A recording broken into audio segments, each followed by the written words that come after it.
بسم الله الرحمن الرحیم د بریا یوټیوب چینل ته ښه راغلاست. دوستانو د فوټوشاپ 12مه ویډیو ده. که چېرته غواړئ چې د بریا چینل آینده ویډیوګانو ته هم لاسرسی ولرئ نو زموږ چینل در سره سبسکرایب او ویډیو هم در سره لایک کړئ. دوستانو په دې ویډیو کې په تیره ویډیو کې کوم په یاد وي موږ تاسو فلټر ویلې او فلټر کې مو دغه برخه ویلې. نو په دې ویډیو کې دا دویمه برخه چې موږ تاسو دلته بعضې نور فلټرز لرو دا به وایو چې په دې کې مثلا راځو اول لیکوفای ته.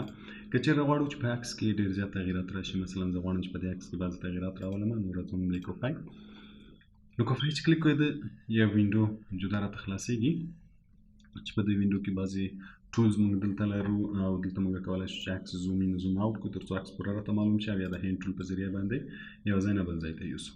مثلا په دې کې اول موږ تاسې راځو فارورډ ریپ ټول. که چېرته غواړئ چې په عکس کې بعضې نقطې یو خوا نه بلې خوا ته کوئ نو فارورډ ریپ ټول کلیک کوو. مثلا که زه غواړم چې هره نقطه یو ځای نه بل ځای ته چینج کړم نو کولی شم چې هره نقطه یو خوا نه بلې خوا ته کش کړم.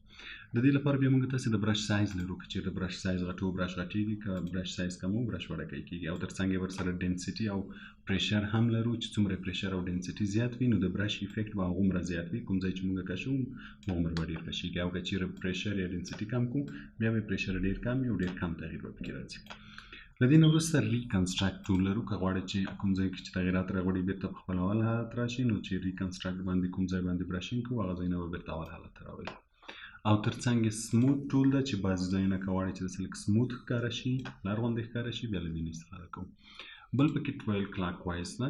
کومه نقطه غواړئ چې دا ور ورکړئ د ساعت مطابق دا ور ورکړئ یا د ساعت مخالف، مثلا زه دا سترګې غواړم چې لږ د ساعت مطابق دا ور وخوري، یا آلټ که ورسره ونیسو د ساعت مخالف دا ور ورکوي. نو که کوم ځای باندې کلیک ونیسو دا ور ورکوي. له دې نه وروسته پکر ټول ده چې که غواړئ کوم ځای وړکی شي، مثلا زه دا براش لږ غټوم او مثلا غواړم چې دا ځایونه لږ واړه شي نو چې په کوم ځای باندې کلیک نیسم هغه ځای به وړکی کېږي.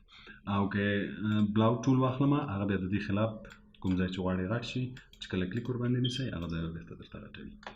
بل پکې پوش لیفت ټول ده. پوش لیفت ټول او پوش دواړه طرف ته یې پوش کوي، هم لیفت ته هم رایټ ته. مثلا که زه داسې برشینګ کوم لیفت ته یې پوش کوي، که بېرته لاندې راځم بیا رایټ ته، که به راځم لیفت ته، که لاندې راځم رایټ ته. نو که کومه نقطه غواړئ چې لیفت و رایټ ته پوش کړي نو که بره برشینګ کوم لیفت خوا ته یې کوي، او که دلته پریشر زیاته نو ځکه د برش تاثیر هومره زیاته. که چېرته پریشر کم کړو نو بیا د برش تاثیر به ډېر کم وي. له دې نه وروسته ماسک ټول لرو. که غواړئ چې بعضې ځایونه ماسک کړئ، مثلا که غواړئ چې کوم ځای کې تغییر رانشي، مثلا زه په دغو ځایو کې تغییر نه راولم نو که چېرې ماسک ټول په هغه ځای باندې برشینګ وکړم نو اوس که زه دې ټولز نه هر ټول اخلم په دې ځای کې به تغییر نه راځي. هر کار چې کوم په نورو ځایو کې تغییر راځي خو په دې ځای کې به تغییر نه راځي. له دې نه په دې باندې بېرته کولی شو چې ماسک ریموو کړو. او تر څنګ یې هینډ ټول زوم ټول دی چې که غواړئ کوم ځای زوم شي چې دقیق په هغه ځای کې تغیرات راولئ نو کولی شي چې زوم یې کړو. او که چېرې په هینډ ټول باندې یو عکس یو خوا نه بلې خوا ته وړو هم کېدای شي، او که ډبل کلیک ورباندې وکړو عکس به اول حالت ته راسي. نو کله چې په عکس کې تغیرات راولو، که غواړئ چې عکس په همدې حالت پاتې شي فقط اوکې کلیک کوو، عکس به په همدې حالت پاتې کېږي. دا شو لیکوفای. له دې نه وروسته په فلټر کې موږ بعضې نور فلټر هم لرو. مثلا په دې کې د وینیشینګ پوینټ. وینیشینګ پوینټ څه کار کوي؟ مثلا زه دغه عکس غواړم چې د دغه عکس یا د دغه موټر په دغه ځای کې فټ راولم چې دا په دې ځای کې فټ شي.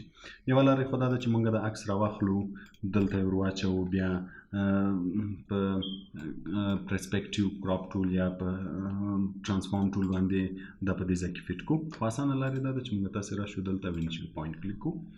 وینیشینګ پوینټ کلیک کېدو نه مخکې اول د عکس کاپي کوي. کوم عکس یا کوم خط که غواړئ چې په یو ځای کې فټ کړئ هغه مخکې له مخکې کاپي کوئ. زه به د دې لاک ختم کړم، سلیکټ آل به یې کړم او کنټرول سی کاپي به یې کړم. مخکې له دې چې پیسټ کړئ دلته به راشو په فلټر کې وینیشینګ پوینټ ته. په کوم ځای کې غواړئ چې دا عکس فټ کړئ هغه ځای مخکې له مخکې نه په دې ټول باندې کریټ پلان ټول باندې سلیکټ کړئ. مثلا زه په دې ځای باندې داسې یو باکس جوړوم چې دا عکس دی په دغه اندازه په دغه ځای کې راشي. چې کله مې جوړ کړو کنټرول وي به ووهم هغه عکس به دلته پیسټ شي. بیا موږ تاسې دلته ټرانسفارم ټول لرو تر څو عکس وکولی شي چې غټو وړی کړي. عکس چې کله غټو وړ کړي، اوس چې کله زه دا عکس دې منطقې ته راولم دا به د باکس ته خپله ورلوېږي. مثلا که زه دا عکس راواخلم دلته وګورئ دا دې کې خپله برابرېږي.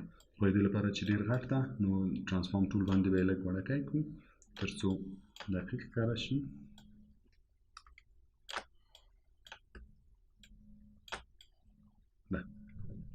ګورې که دې خواته وړم چون باکس هاخواته وړکی د عکس وړکی کېږي او که دې خواته راوړم خپله غټېږي. دا کوم باکس چې موږ جوړ کړی د دې په اندازه به د عکس خپله دلته جوړېږي.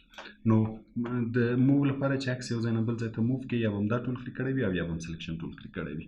نو له دې نه وروسته بعضې آی ډراپر ټول، ریزر ټول او برش هم دلته شته. که غواړئ چې کوم ځای کې برشینګ وکړئ په سلیکټ شوي ځای کې نو برش رنګ چارې یو انتخاب کړئ، په هماغه رنګ باندې دلته برشینګ هم کولی شو او زوم ټول او هینډ ټول هم لرو. نو که چېرې زه دا اوکې کړم د عکس به په همدغه حالت پاتې کېږي. دې شي ته فینیشینګ پوینټ وایي. له دې نه وروسته موږ تاسې لینز کرکشن لرو.